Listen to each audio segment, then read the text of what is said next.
Hi guys, my name is Peter Nguyen. I'm a comic book penciler. I'm a freelancer. I've worked for Marvel and DC Comics. I'm just an artist that works traditionally out of my own home. Hi, my name is Declan Shalvey. I'm an artist on Injection, Wolverine, Deadpool, and I'm also a writer. I've written Deadpool and a book called Savage Town. Hi, my name is John Layman. I am a comic book writer.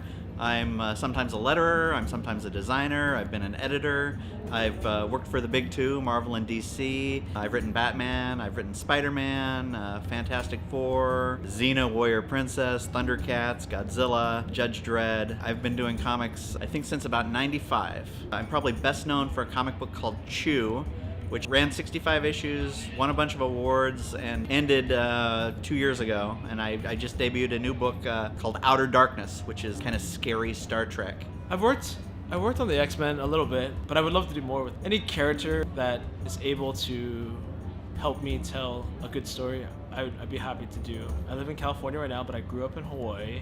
I grew up on X-Men a lot, and in Hawaii we don't have a lot of shops or anything like that, but I think I was on vacation in California and my father bought me a Gambit action figure. That led me to the cartoon, and then that led me to thrift shops and carnivals, and I found old comics, and that led me to reading the X-Men out of order. And I just didn't know that was an actual job either. I didn't know that there's somebody out there drawing that comic either. I'm from Ireland, which is it's a small country. Comics aren't really big in Ireland. I saw the American cartoons, Batman animated series and the X-Men animated series when I was quite young. I really loved those. But also on newsstands they had Scrooge McDuck, Disney comics, and I went to a local library where we had Asterix and Tintin. So I had a mix of American influences and European influences when I was quite young. I was always really interested in superheroes. I like moral questions. I like good bad guys versus bad guys. So I was really into superheroes. And I was a kid, and I just, like everyone my age, I loved Star Wars, and I wanted more. You would go to the 7-Eleven neighborhood market, and there was Star Wars comics. Every month for 35 cents, I could get a new adventure of Luke Skywalker or Han Solo, and Star Wars comics was kind of my gateway into other stuff. And I would read the toy comics, Micronauts and Shogun Warriors, and I just loved comics. Started reading Avengers and Teen Titans, superhero comics. Decided very early age that I wanted to be in comics. This is pre-internet. I'm living in a small farm town. I don't know how to be in comics. Years went by, I went to college, and then I studied animation, and I worked in animation, but I always, these competitions would come up for these talent searches, and I applied for the first time, and I got somewhere. I became a finalist, and one of the creators that I follow when I was a little kid, he ran this talent search competition, and he validated me by choosing me in this competition, and so it set me on a different path. I got this weird validation that I could do it, even though I didn't think it was possible. This is kind of like whole tangent of my life. People from Ireland, a lot of Irish people have influences from 2000 AD, but when I was young that stuff was too scary. Now I'm much more interested in sci-fi and horror and things like that, but at the time I just liked my superheroes. So Spider-Man, X-Men, the obvious ones, but I loved Asterix. I was lucky the local library had do you know Asterix? Yeah. Okay. Yeah. So the local library had lots of volumes, so for free I could leave school and go to the library and read all these volumes for free. It was wonderful. I got really into the Frank Miller stuff, like Daredevil, Man Without Fear, Batman Year One, Dark Knight Returns. I was just the right age to be reading that, because it was like I was a teenager, I was all angsty, and so reading something which was a much more mature take on characters I loved. I still love that stuff, but growing up in Ireland and wanting to draw superheroes is kind of like saying you want to be an astronaut. They're like, yeah, sure, whatever. I went to college, I became an English major, because that's writing, and I wanted to write comics. I graduated with an English degree. I moved to San Diego because I heard there was a Comic-Con there, and San Diego was a lot smaller then. I got a job in a newspaper as kind of Jimmy Olsen. I would deliver the mail and do the weather page and stock charts, but I would also freelance articles, and when Judge Dredd had a movie, I would write about it. Hey, this used to be a comic book. When Spawn had a TV show on HBO, I would write about it. And when San Diego Con came to town every year, I would write about it. I called it the Geek Beat. And eventually I got to know Jim Lee's studio because they were the local studio in town. And after about 3 years of interviewing them, they knew I loved comics. They knew I kind of knew my stuff, and they hired me as an assistant editor. Again, I was kind of Jimmy Olsen of comics, but I worked my way up to being an editor, and then suddenly DC bought us. Batman, Superman, Wonder Woman, and I am a DC editor, magically. I was an editor for about 5 years. I put out about 200 books, read probably 400 scripts, and met people, kind of learned how comics were made, and eventually I said, I want to do this. So I quit being an editor and I went freelance. And you start with small gigs, and you hope each gig gets better and better. And that was in 2001. I got to write Gambit. In 2009, after about 15 years in comics, I became an overnight success with Chew, a book about a detective who gets psychic impressions from what he eats. So he's got to go to crime scenes and nibble on dead bodies and eat gross things to solve crime. No one expected anything, me the most, and it became a surprise hit. It won awards. It was a New York Times bestseller. And based on that, Marvel came to me, and I wrote some Spider-Man and Deadpool and Hulk, and DC came to me, and I wrote Batman for several years. And then Chew ended, and I've just been plugging along ever since. Like I said, I debuted a new book called Outer Darkness,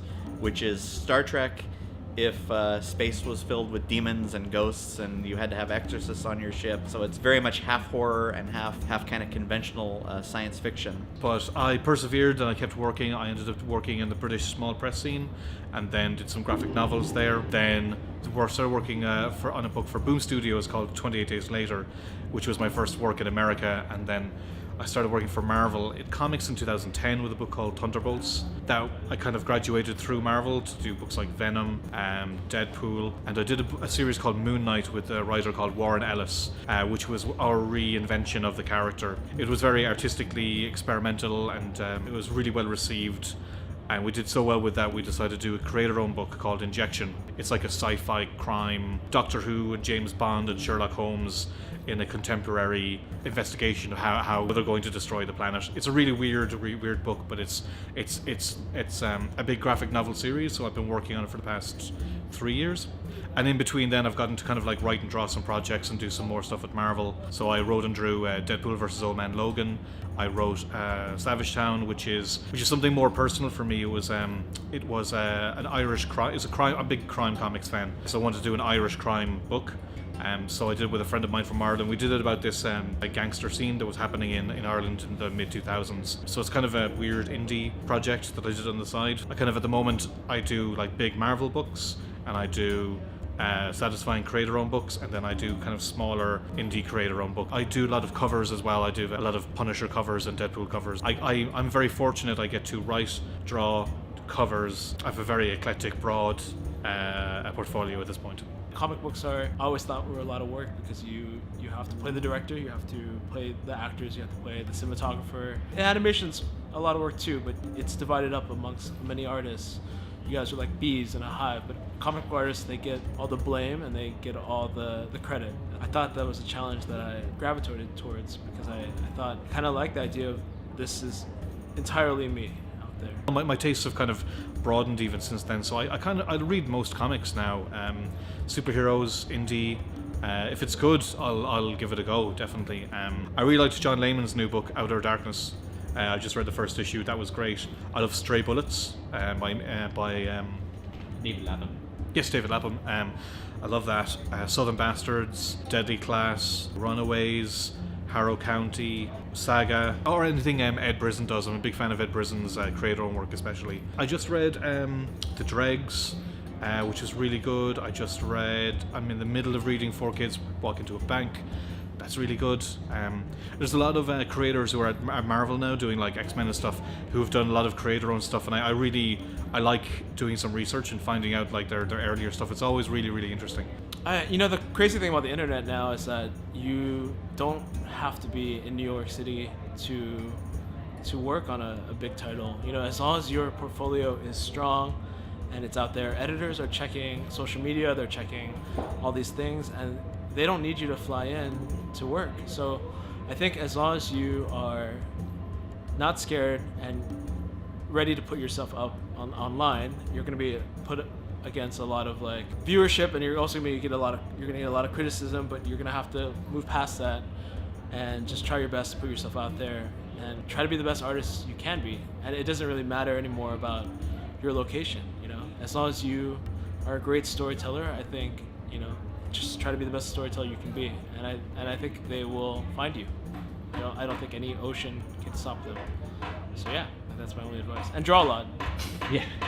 Some small bits of advice: learn the rules, because you can't break them until you know them all. A lot of people just think they can use style to cover up bad drawing or bad writing, and no, you have to know the rules before you can start messing with them. Start small. When I was starting in comics, everybody had this big project that they wanted to do, and it never happens because it's too much work and everybody gets sick of it. So start small, do like 4-page story or a 6-page story, and start building up what you can do. It's like if you wanted to be a marathon runner, you just can't start running all of a sudden. And making comics is definitely a marathon. So build up your stamina, meet other creators who are supportive of you and who you are supportive of. Colorists, writers, editors, letterers. The wider your artistic canvas or the culture around you are, the more it improves your work. Know what kind of creator you want to be. Do you want to be Jeff Smith, or do you want to be Jonathan Hickman? Like, know the work that interests you. Try stay passionate. The work is never 100%. So if you don't think something's good enough, then work a little bit harder, but be willing to let it go. Some people get too precious and can't let go of it. Other people aren't precious enough and they do terrible work. So you have to be somewhere in the middle where you're doing better than what you can, but it's never going to be what you want because it's just impossible. And keep reading comics, because something that happens a lot of time is when you get so busy doing comics, you don't read as much, which is frustrating because there's always something new and interesting being done, and it's much better to know what that is than be oblivious of it. So take a comic you like and explore why you like it.